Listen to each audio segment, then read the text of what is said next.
guys enjoy your workshop. Thank you. Hi, everybody. Oh, so lively. Hello, good morning. Thank you, because I know that the topic of social media policies and governance is oh so riveting to you, but I have a surprise for you. Today, you are going to witness the single greatest slide that has ever been presented. And I'm dead serious about this. Objectively, this isn't even my opinion. This is fact. You will see the greatest slide that's ever happened. And you'll know it when it happens. Trust me. So, I'm going to talk to you today about social media policy and governance. The agenda of how we're going to go about this is I'm going to talk for about half the time, and then after that we're going to go into a workshop phase after you've gotten enough ideas and guidance about where you're supposed to go with this, and you're going to develop at least the starting point for your own social media strategy, or policy, I'm sorry. So let me first introduce myself. I'm Jeff Gibbard. I'm the president and chief strategist of True Voice Media. I'm also a blogger, a podcaster. I'm also an adjunct professor at Drexel University. I teach social media strategy to the children's so that they will be really smart and do things the right way. You can connect with me in all these different places. My absolute favorite thing in the world is Twitter, so if you want to connect with me there, I highly encourage you to do so. I'm going to give you a little bit about my background, not because I think you really care, but because I need to set the context of why you should listen to what I'm saying about this. So I went to Temple University for my undergraduate degree where I studied film, but I also got into a whole bunch of things like photography and graphic design and web design and all sorts of creative arts. From there I went to Drexel and got my MBA, so I learned how to take all that creative stuff and fit it into business. From there, went to a management consulting firm where some of my big wins were designing an entire social intranet. I designed their entire knowledge base that they still use to this day. Also put together their social media strategy, their social media policy, a number of other things. From there I went to a PR firm, and then in 2011 I started my own company, True Voice Media. Since then we've worked with over 40 different companies, primarily in, here's the key point, highly regulated industries. We work primarily with law and healthcare and finance and people who, if they get in trouble on social media, are facing very, very hefty fines. So we are very embedded in that world of highly regulated industries. Our process as it goes is typically a research, strategy, and implementation standard consulting model, and it's worked very well for us. Resources. You can take notes. I highly encourage you to, but you don't have to. All of these slides will be available, and if I talk about anything in particular, a certain software, or any particular articles that I mention, I will put them on this page. You'll see Social Media Strategy Summit, Policy Workshop, and you'll see all the resources mentioned. I encourage you to tweet during my talk. It's completely up to you. You don't have to, but if you do, please use SMSS Summit. Before we begin, I know it's early, and I know that you go through these things, but I want to make sure that you understand that this is not supposed to be just a jabber-jabber session. I don't want you to fall asleep on me. I'm not here for death by PowerPoint. You're not here to fall asleep and just look at the slides and read bullet points and crap like that. What I do is I try to make sure that I'm being supported by the slides, not the other way around. Okay, so you're here for me. And here are my ground rules. This is how I do my session. 1, interrupt me at any point. This is a small, intimate workshop. You are completely allowed to. Don't fall asleep. Seriously, it'll piss me off. I will kick you out. I'm just kidding. I'll wake you up. Tweet everything I say. Specifically, tweet about how handsome I am. Jeff Likey. Jeff Likey that on the web. Stay off of Facebook. I'm serious about that. It will suck your attention right out. That news feed is like, it's the worst. Not Twitter, though. That's kind of like, squirrel. Stay off your email and call your mother because she works. That's true for all of you. We should do that. Before we begin, I like to have this slide because it makes me laugh. Okay, question first. What do you want out of social media? Go. Why? Why do you use social? Engagement. Engagement. Brand awareness and loyalty with my customers. Cool. What they both said. What all three of them said? Brand awareness. Engagement. Sometimes it seems because it's my job, but... Be a social capitalist and a better human being. Score. Attention. Engagement. Sales. These are things that we want, right? We use these channels because we think we're going to have these awesome things happen. We're going to connect with our customers deeply. We're going to capture their attention. Everything will be wonderful in life. How do we go about doing these things? How do you go about using social media to get all of this? What are some things you might do to get attention, to engage people? We use every channel that we can. Every channel you can. give our customers and aspirational customers a place to show their loyalty and the buying level of our products. Love that. I feel like that's right out of a brochure. That I know, this is true. It sounds really good. Videos and special offers. Video special offers. We don't do a whole lot right now. We really don't. Excellent. That's cool. Share interesting stories from them. Just gonna say the same thing. Same thing? Tell stories about what we're doing. Yeah. Lots of content with a personal touch. Be available for the conversations, show you care, and sometimes think before you impulsively send something out. You're like my A student. That's just good. All good answers, right? These are all things that we do. We want awareness, we want engagement, we want sales. We use content marketing for that. We put together slides, we put together videos, testimonials, very in-depth things for our loyal fans. We use community management to hoard people together to a place where we can listen to them and we can appreciate their goals and their dreams and their hopes and their values and all of those sort of wonderful things. We use advertising to get in front of the right people sometimes. And we put in front of them special offers. We might use things like hashtags, like on my shirt right here, in order to have a place where those conversations happen. We might run campaigns. We might run contests. And the truth of the matter is that all of you are in this room right now, and all of you work in this industry because you went into all of this with what I can only describe as the best intentions. What do I mean by best intentions? I mean things like puppies. I think I probably mean things like ice cream. And I mean unicorns. And probably rainbows. In case you're wondering, that's the best slide ever created in all of social media presentations. Did you see? I have to go back. The rainbow animates. Okay, we've got puppies, ice cream, unicorns, and an animated rainbow. I defy you to find a better slide throughout the entire social media strategy summit. I worked so hard on that slide. I'm so good I about it. missed cats. Well, cats make up most of the internet, but I'm a dog person, so puppies. So cute puppies. So you went into it with the best intentions. You're using content, you're engaging people, you're doing all of those things that we talk about, that kumbaya spirit of social media, and we want at the same time all of the business results that come from it. And what happens is that most of the time that we go into an organization or we talk with our CMO or we talk with our clients, whatever it might be, we all talk about the best case scenarios and we talk about what we want, but what we don't talk about is what happens when it hits the fan. Okay, that's one side of it, is what happens when it hits, or if it hits the fan. But the other part is to think like what happens when it hits the fan. And nobody wants to think about this because they think, oh, we have very smart people. Or we restrict access to Facebook in our building, so there's nothing that could possibly happen. Or we don't use social media, so we're not in trouble in any possible way. But that's not actually the truth of the matter. I'm going to show you that in a little bit. But the first thing that I'd like to ask you is, what would you do if? Or what would you do when? What's the strategy? Is it we stick our head in the sand, we just ignore it, we pretend it doesn't exist? That's one option, right? The other option is you can try and put out the fire. Sometimes it works, sometimes it doesn't. I think that's hilarious. That guy's got a tiny bucket of water and that's a blazing inferno, which is often how companies react. You're not actually prepared for crisis because you didn't actually sit there and think what happens when it hits the fan. So you're trying to put out an inferno with a bucket of water. We're going to delete your comment. It's not going to work. Well, then you could always try and fight fire in like the nasty way. You could sue someone. You could like bring a lawsuit and see if that gets you where you want to go, right? Or you could hire an assassin and just take him out, get rid of him. You want I should take care of this problem, boss? You want I should break his legs? Also, you could just freak out. You just lose your mind when it hits the fan.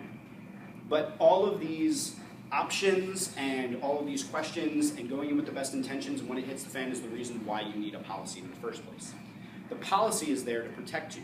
It's there to protect your company. It's to guide people in the right way to do things. It's to give them the information that they need to be empowered to do the right thing and to know what to do when the wrong thing happens. Because a lot of times these things are out of your control. It's not like you went into it thinking it was going to hit the fan, but it did. Now the key components to a successful social media policy are the following.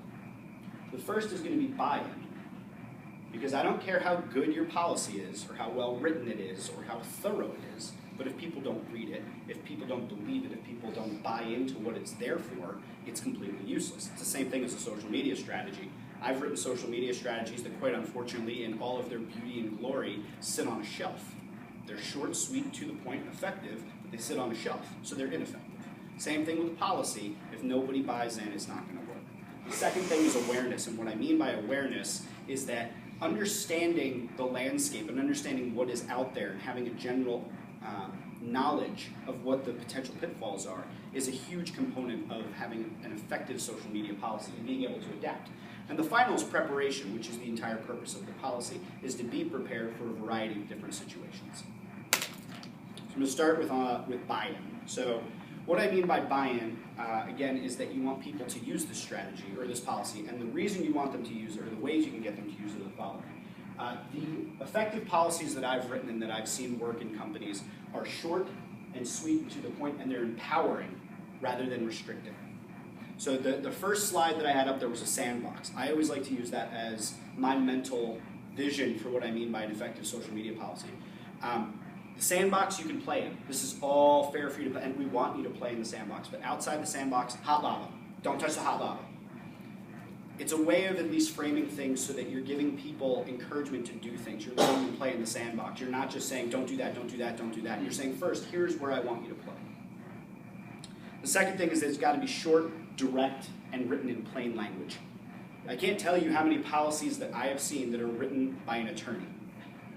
Okay, now what if your company requires your policies to be written That's by an fine. attorney? All of my clients require that. What I'm saying is, when the final product is delivered, it can't be written in legalese, because a policy is meant to be written for people to read it. It's not meant to be there to cover your ass necessarily on the legal side of things. Now, if that's the case, you want to have a policy that's like an addendum to it that's sort of the legalese, but that's not for your human consumption. When we're looking at a policy to be given to your workers, it can't be written in a way that they're not going to understand, or else you might as well not have one. Because then, you know, the person that is supposed to be bound by this policy is like, well, I couldn't even understand what the hell it meant. So you got to get the lawyers at the table in the first place. You have to have the CEO, the CMO, whoever the high-ranking person is at the table, sit down, have the attorneys in the room, sit down with your strategist or whoever's writing the policy, and make sure that it works for everybody. So it's got to be written, I would say, at like an 8th grade level, because it makes it simple. It can't be misinterpreted. And it's got to be short and direct, because if you, I mean, I know for myself, if you were to hand me a 10-page document, the first thing I would do is, I'm going to read this, but first I have to do anything else but read this. I'll just put it over here, and it'll be in my inbox, and I'll get to it, and then I never get to it. But if you hand me a 2-page document that's like, here's the one thing that you should never do, here's 3 things that you should probably just consider, here's 5 best practices, and here's the things we want you to do, 2 pages, I'll read that. I can read bullet points. And it's not just because I have like a Twitter attention span, but it's also because that just makes sense. It's easy. So Have you found any data that shows if design this kind of policy and with actual graphic design, so it's not just a straight 12 font Arial document, something that people might even actually want to hang up on their wall because it looks nice, is a good reminder? I haven't seen any data to support it, but what I have seen is this. Policies are no longer just like a document that's written in 12-point Times New Roman. I've seen video policies. Yeah. I have seen, one of the things that I've done for, we have a hospital client, we built them an infographic that was like, here's your sandbox, here's where you can play, all this stuff is hot lava. And it just sticks up in everybody that is accountable for social media. It sticks up in their cubes or inside their offices or whatever, so that when they're sitting there, they have a quick reference sheet. It's just a kind of cheat sheet of these things are okay, these things not. And I don't have any data to support that that's more effective, but I can just say anecdotally that when somebody is sitting there thinking, oh my God, should I post this? And they have to flip through a guide, or they just look up and they go, no, that's fine. I would imagine it's probably more helpful and a little bit more easily consumed. The video policies that I've seen have been an extremely, we can see how many people have watched that as opposed to like how many people have read a document that's handed out in paper, but we've seen high adoption on any sort of a video policy. It's more personal. Yeah, my agency has made some interactive brochures, mostly they've been ethics brochures, so they're more than just social media policies for a couple of our clients, and it started off because we made these kind of lush visual brochures for different industries, and not for ethics brochures, but for product. And we turned it into an ethics brochure, and it's made, they were even excited how much more like the visual one, how much more was read, incorporating people actually pay attention to it. Yep. So it's like taking something that was made for big product placement now for information for your employees is kind of Yeah. useful. So, I mean, I think, again, if you're looking at a short and sweet document, you can get away with a 12-point Time New Roman document because it's short and sweet. People can read it. If you're exceeding 3, 5, 10, 15 pages, well, now you got to think of a new format that's more easily consumable. Maybe you break it up into 3 videos or 5 videos, or maybe several infographics or something like that. But ultimately, you're trying to design your social media policy for human consumption, which I know that sounds so obvious, but it's funny how many of the things I say sound obvious, but then I go into companies and I see what they're doing, and it's just not that. So again, you have to make it short, sweet, to the point. And then here's the final piece of it, is that, oh, come on, connect.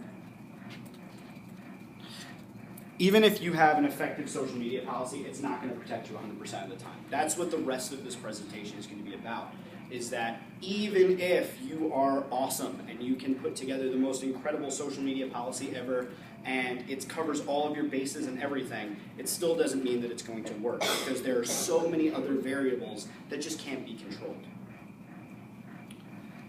I'm going to have to click this through myself for a moment while my iPhone reconnects. This new remote's not as good as the last one. So I want to talk about awareness. And the first thing that I want to put out there is that the internet cannot be controlled.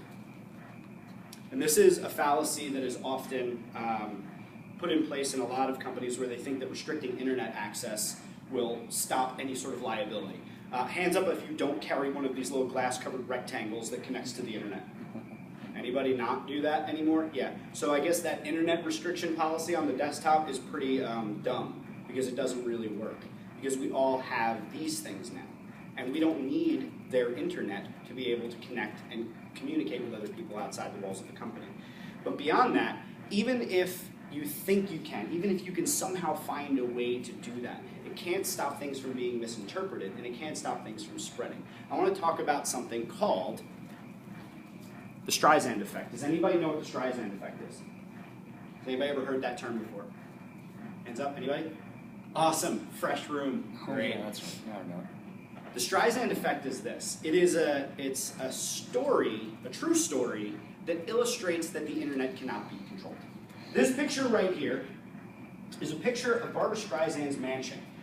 It was taken back in early 2000s, I believe, for a geological study that was looking at erosion along the coastline of somewhere in California, I believe. And in this study, they were just taking pictures and pictures, and there was Bab's house. It goes up on the internet, and Barbra Streisand finds out that it's up there and seeks to sue this study to take it down. And what happens is the internet goes effing crazy and decides, you can't do that. We're going to post it everywhere. So that picture started showing up everywhere, so that it spread so wild that there was no way she could possibly stamp it out. It's essentially like playing whack-a-mole when there's 1,000 holes and you have one mallet. It's impossible. Another example of the Streisand Effect was, if anybody remembers a network called Dig.com. Dig.com, one of the big moments in internet history, was that when Blu-ray and HD DVD came out, there was a push by hackers to find out what the encryption code was so that you could crack it, steal it, post the video online. You could basically extract the video from these physical discs. And once it was found, it was posted on Dig.com. And it was, they seek to remove it. The makers of it, was either Blu-ray or HD DVD, seek to take it down. They contacted Dig, tried to take it down. The entire community revolted and started placing it everywhere. They would place a story like, I don't know, something like, dolphins escape some sort of park or whatever, and then they would put it in the comments, this encryption code. It spread through the entire network, and they kept trying to stamp it out and couldn't, and eventually Dig said, you know what, we hear you loud and clear. We're not going to bow to corporate interests. We see what you're trying to do. We give up. It's your network. So the idea here is that you have to understand that there is no way to take something off of the internet. You cannot take the pee out of the pool. It is there. And once you understand that, you're going to look at the internet a little bit more differently. Because we've probably all at some point posted something on the internet without thinking about it really, without really considering what the impact could be. Maybe the joke would be misinterpreted in text or something, and then this sort of thing happens, and then you can't stop it. So in order for this to work, you have to be prepared. Boy Scout model. Here's how you're going to be prepared. Ooh, sweet, it's working again. Be prepared like this. 1, take a good look in the mirror. What is the worst thing that someone could find out about us? That is the central question you need to ask and sit down And I don't care if you have to do this in a closed door room with like the 3 or 4 high ranking people, but you need to sit down, you need to figure out what could somebody find out about us. Really, like what is the shit that you're hiding? Is there something that you're hiding? That's something you need to sit down and really think about, because we're not in a world anymore where you have the freedom to hide things. Things will come out. So you have to know what those things are and how you're going to respond to it. If you know those things and what people might say, you have a better shot of being able to respond appropriately. You need to think about what your industry guidelines are. What are your industry compliance guidelines? Write them down, look at them, really study them. Some of them are extremely vague. If you're in finance, SEC and FINRA are awful, but they're trying, I think, to figure out how to modernize. But there's a lot of old industries. The compliance and regulated ones are fairly old industries, so they're trying to adapt to this fast-moving world. It's hard for them to keep up. So a lot of these regulations you're going to need to study and understand. Where's the gray area? What's black and white? What can I definitely do? What are some things that I might be able to play in? And what are our industry ethical codes of conduct? So if you're in law, that's going to be one where you're going to need to think about ethical considerations, not just compliance and things like that. So now's the fun part, where we're going to talk about some ways that it could go wrong. And most of these are not things that people went in thinking, oh my God, this could be so bad. They went in with the best intentions of puppies and ice cream and unicorns and rainbows, but it didn't work. The first category is hijacking. Bunnies. I know it doesn't make any sense, but I really find this slide funny. McDonald's. McDonald's did hashtag McD stories. Here's what they wanted. What they wanted was, when you make something with pride, people can taste it. McD's potato suppliers, McD's stories, and a link to their potato suppliers. They wanted everyone to talk about, oh, I had this Big Mac and it looked just like the picture, and oh, I love chicken McNuggets, nom, nom, nom, nom, nom. What really happened was this. One time I walked into a McDonald's and I could smell type 2 diabetes floating in the air, and I threw up. McD stories. While eating my chicken McNuggets, I wondered how many lab rats had to die making them. And eating a quarter-pounder value meal makes me feel exactly the same as an hour of violent weeping. Is that the brand that they were looking to cultivate with this amazing, socially hashtag awesome? No, it wasn't at all. They were looking for something completely different. But they went in probably with the best intentions of talking about their fresh suppliers and all of the positive stories about the Happy Meals toys that people got when they were kids. But it didn't work. The next one. Can I ask a question? Yeah? Is there any way McDonald's could have done that without getting that kind of backlash? I mean, I feel like Nope. there was no chance. Nope. No matter what hashtag, no matter what they wanted, Yep. they were going to get that regardless. So, this is exactly why I put up that slide that says, what is the worst thing that people could say about us? You have to understand what is actually out there, because the internet cannot be controlled. So when you put something out there and say, hey, aren't we great so-and-so, you could be attracting people who are going to completely demolish that idea. So you have to understand, like as McDonald's, like you can't be so naive to think that like, people think our chicken is wholesome and fresh and all of our fresh ingredients, like you have to be able to say, this is causing part of the obesity epidemic in our country and maybe we should stay out of that conversation. I get what they were trying to do, and it's the same thing here, which I'll show you with this next one with JP Morgan Chase. Companies are often short-sighted in understanding what people actually think about them. And I'm going to talk a little bit about how you can go about fixing that and understanding better. But they often go in thinking, everybody loves us. Doesn't everybody just love us? Isn't our company just great? All the things we do, and they don't look at their warts. They don't look at what's actually out there.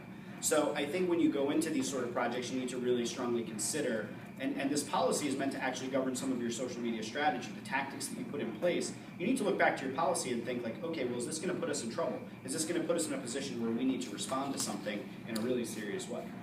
So think about JP Morgan Chase, mega bank, huge, right? And we just got through what? A recession. And they decide, you know what's really great about this whole Twitter thing is that you can connect with anyone and have these really awesome, authentic conversations, engage your audience, great. So they did Ask JPM, and this is what they wanted. They wanted, here's the tweets that started all. It's a Twitter takeover. We'll host our first live Q&A on leadership and career advice with a leading JP Morgan exec on 11/14. Use the hashtag to submit your questions. What career advice would you ask a leading exec at a global firm? Tweet using this hashtag on this day as we take over at JP Morgan. Such a great idea, right? I mean, who wouldn't want a leading executive at a mega bank to answer financial and career questions? It seems like such a brilliant idea.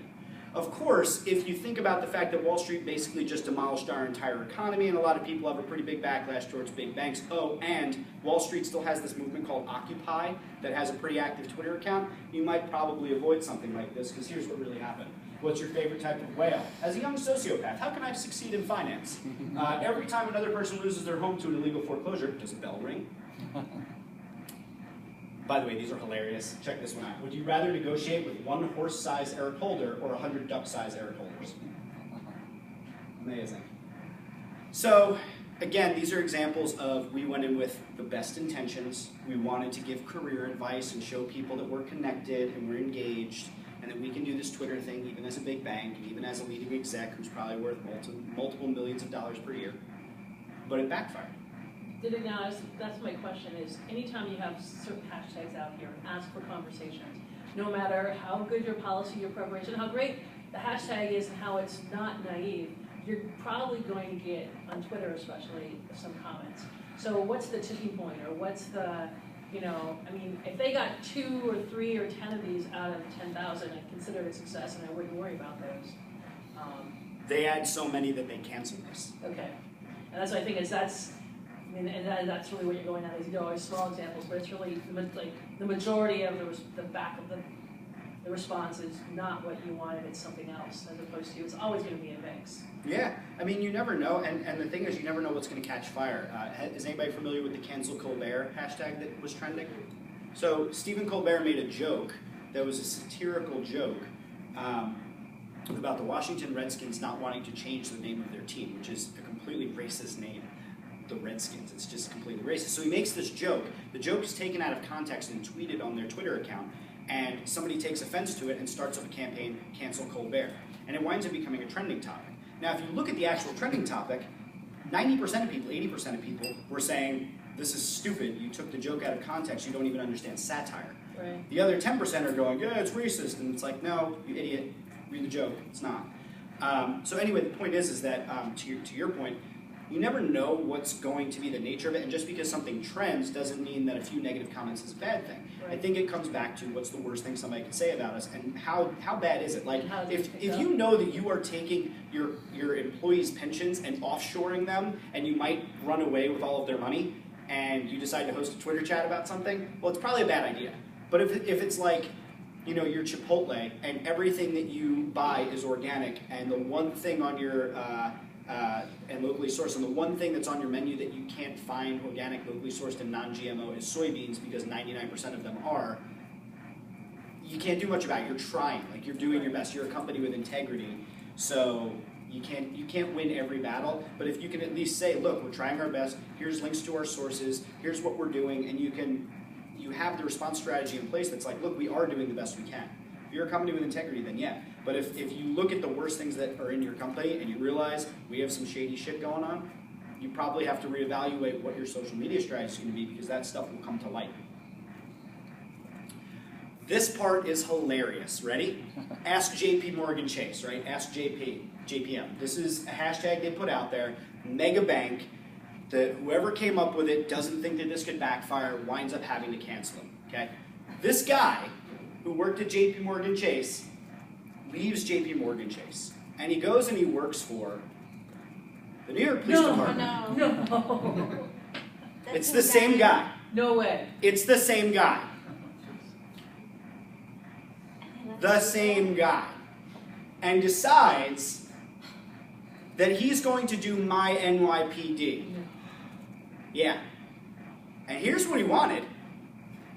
He wanted these cute pictures with people in the police. Hooray. How could they not? The boys in blue. Because this is somebody who bought into the hype of social media. They bought into that everybody loves us and we're in the conversation and people will appreciate that. No, because here's what really happened.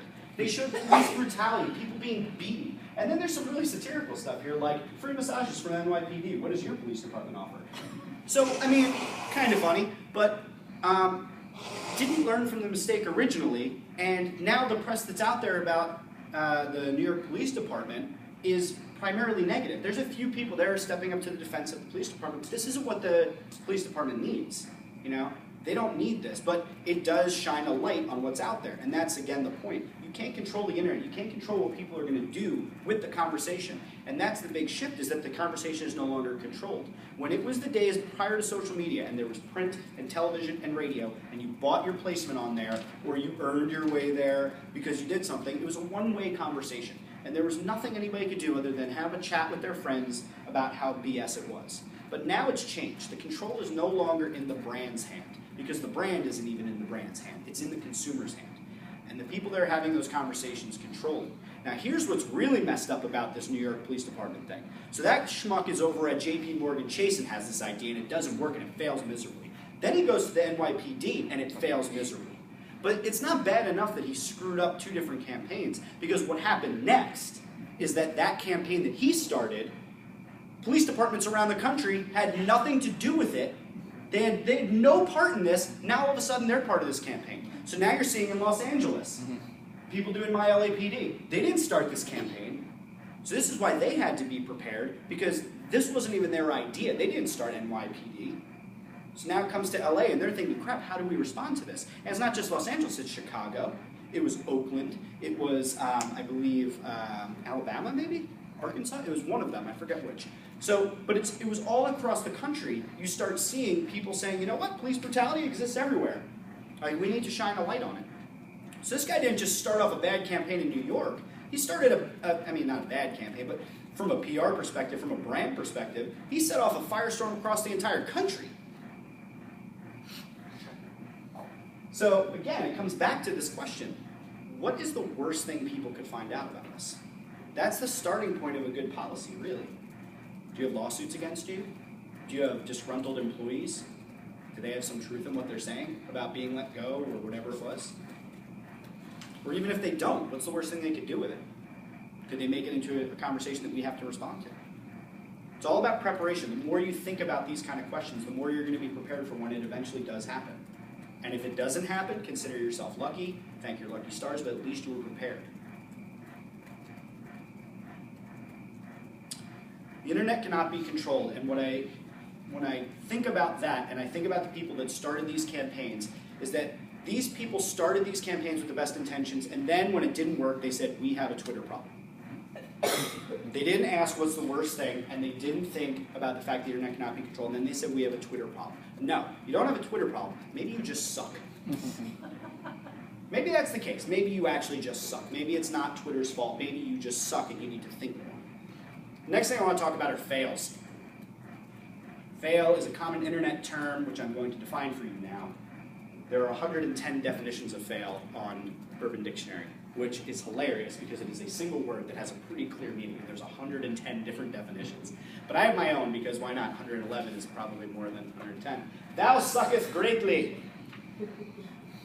And the fails fall into 2 categories that I'm going to talk about today. One is unintentional and the other is stupid. Unintentional is probably the thing you have to worry about the most. Stupid, sometimes you have to worry about depending on your hiring decisions. But unintentional are the ones that you really need to worry about because again, you go in with the best intentions, you think I'm just connecting with my audience, but you don't really think about things that could happen. For instance, the scheduled update. I schedule updates, I write blog posts, and as soon as they go live, I have Hootsuite suck them up and pull them onto my different sites. And I don't know, maybe sometimes I could be at risk of writing something with a certain headline or whatever that could offend someone. So for instance, did you know that in, I believe it was June of 2012, some psychopath went into a movie theater, he looked like that, and he unleashed hell and killed something like 17 people? Batman movie? Yeah, so probably not the best idea to schedule this tweet. Good morning, shooters. Happy Friday. Weekend plans?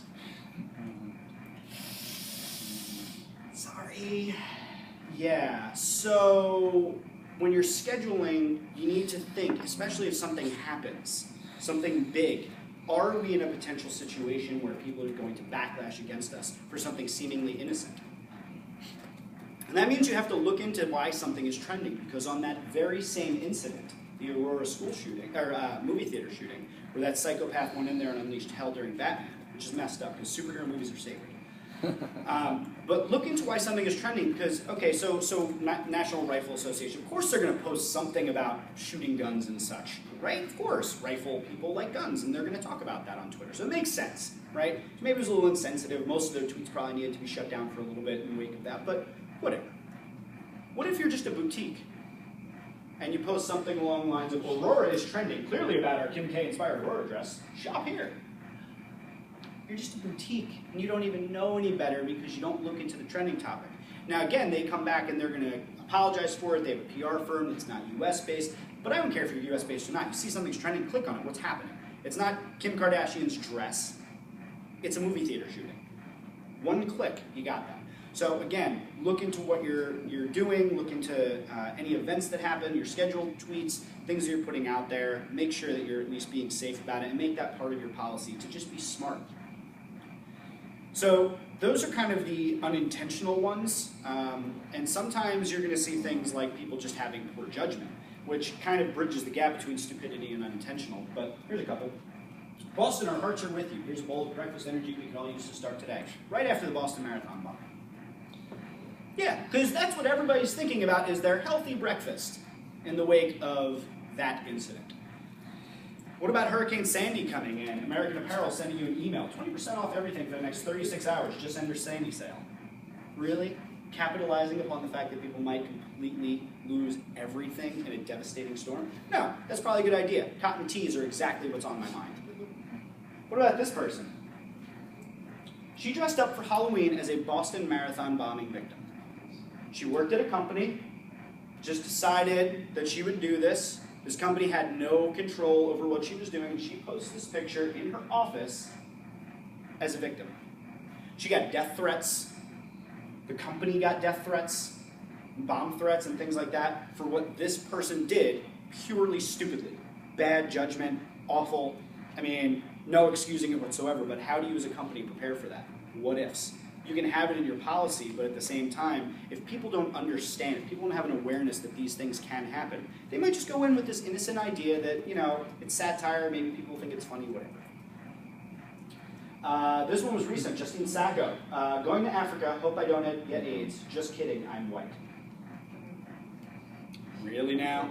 She was a PR pro on a flight to Africa, and by the time she landed, there was a trending hashtag called, "Has Justine landed yet?" This poor idiot.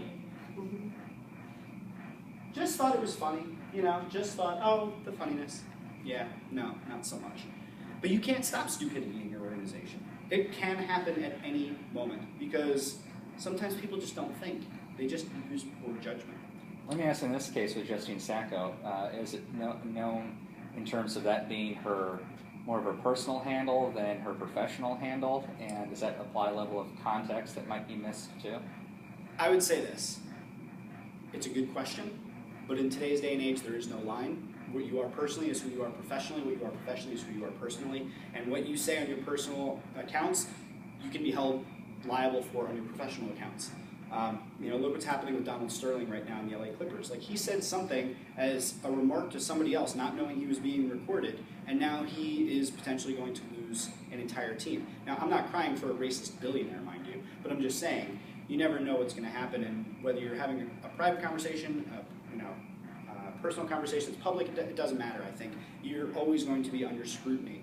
Now, she has a reputation for saying stupid things, like, I can't be fired for things I say while I'm intoxicated, right? And she was known as a PR person, and she even on her handle says, like, full-time PR pro, part-time troublemaker or something. So she's putting herself out there. Anybody who's out there with their real name is always putting themselves out there under scrutiny.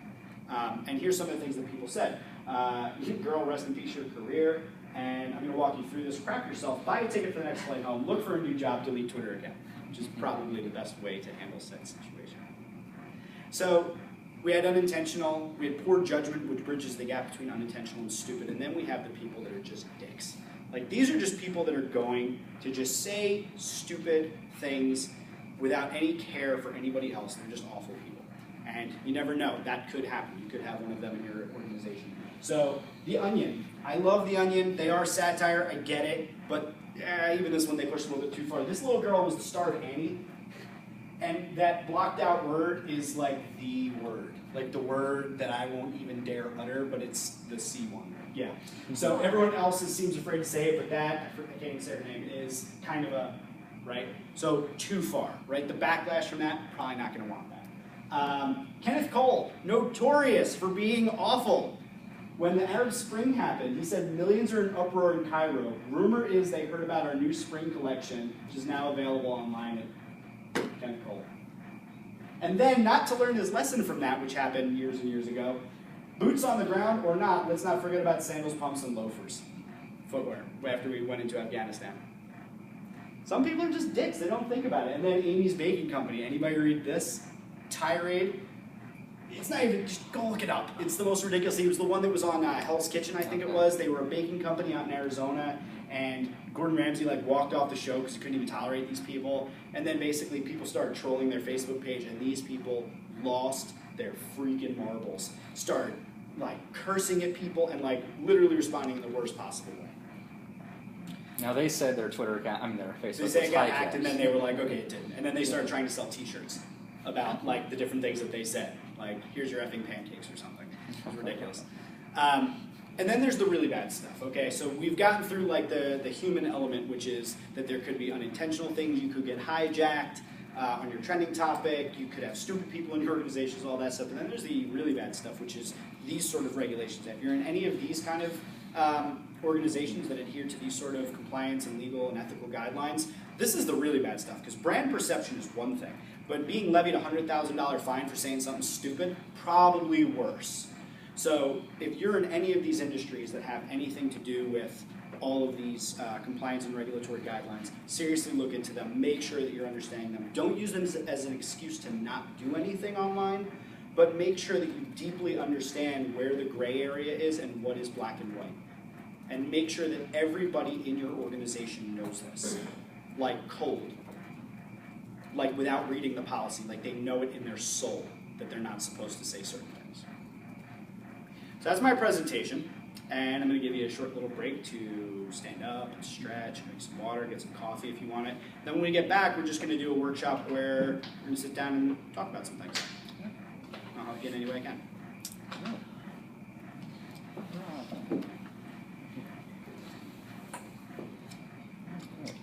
So, rainbow slide, best slide ever, yes? If I added kitties, do I have to add kitties next time? If you had kitties, you probably have 95%. I would agree. I gotta do that. Start trying to use. Yeah, I would start trying Best to. slide ever. That's awesome. I did a guest lecture at Temple University, and we were a national trending topic that night, which is still one of my claims to fame. Yeah, right to students.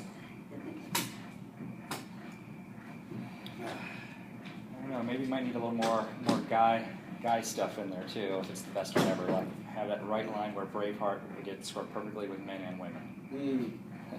Good call. Yeah. What is that on social? Okay. What is the puppies and unicorns and kumbaya for men? What do the guys want? I mean, I guess it would be completely incompatible with It would be kind puppies of and unicorns and rainbows. guys like more stuff about body functions and what's gross. So. Exactly. Cat's falling or something. Yeah. Well, then there's It'd be fail videos of people falling, and it would be half naked women. maybe along the line if there's something about Mary. That's heard well too. Yeah. Good stuff. So we'll make this a 10-minute break, and then we'll be. I think I scared you over. I think I actually have that Dork Hulk picture. I'll see if I can Yeah, grab show that me. from Comic-Con. It was fun. There we go.